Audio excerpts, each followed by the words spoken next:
ನಮಸ್ಕಾರ ವೀಕ್ಷಕರೇ, ಪಿಟಿವಿ ನ್ಯೂಸ್ಗೆ ಸ್ವಾಗತ. ತಮಿಳುನಾಡು ರಾಜಕಾರಣದಲ್ಲಿ ದಿನದಿಂದ ದಿನಕ್ಕೆ ಹೊಸ ಸಮೀಕರಣಗಳು ಮೂಡ್ತಾ ಇವೆ.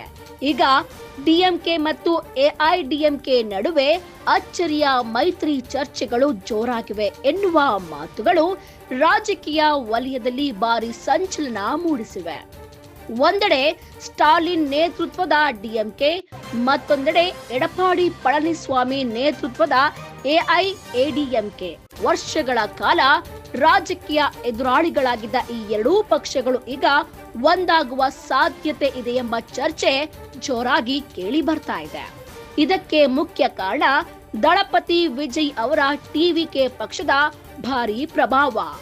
ಸಿನಿಮಾ ಕ್ಷೇತ್ರದಿಂದ ರಾಜಕೀಯ ಅಖಾಡಕ್ಕೆ ಬಂದ ವಿಜಯ್ ಯುವಕರಲ್ಲಿ ದೊಡ್ಡ ಮಟ್ಟದ ಕ್ರೇಜ್ ಸೃಷ್ಟಿಸಿದ್ದಾರೆ. ಟಿವಿಕೆ ಘೋಷಣೆಯಾದ ಬಳಿಕ ತಮಿಳುನಾಡಿನ ರಾಜಕೀಯ ಲೆಕ್ಕಾಚಾರವೇ ಬದಲಾಗ್ತಾ ಇದೆ.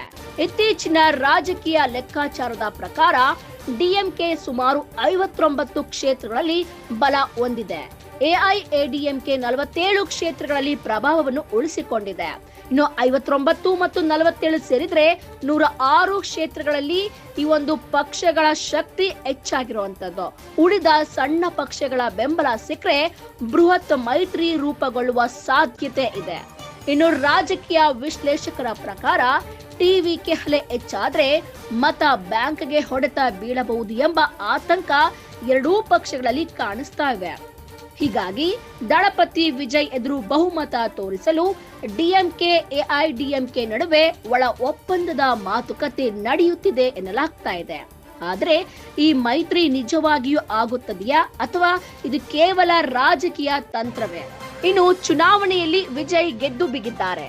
ಆದ್ರೆ ತಮಿಳುನಾಡು ರಾಜಕಾರಣಕ್ಕೆ ರಣರೋಚಕ ಟ್ವಿಸ್ಟ್ ಸಿಕ್ಕಿದೆ. ಟಿವಿಕೆ ಎದುರು ಬಹುಮತ ತೋರಿಸಲು ಮಹಾ ಕಸರತ್ತು ನಡೆಸಲಾಗ್ತಾ ಇದೆ.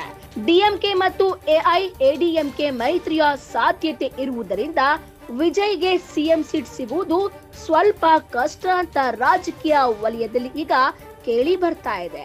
ಹಾಗಾಗಿ ತಮಿಳುನಾಡಿಗೆ ಈಗ ದಳಪತಿ ವಿಜಯ್ ಸಿಎಂ ಆಗ್ತಾರಾ ಎಂಬುದನ್ನ ಕಾದು ನೋಡಬೇಕಾಗಿದೆ.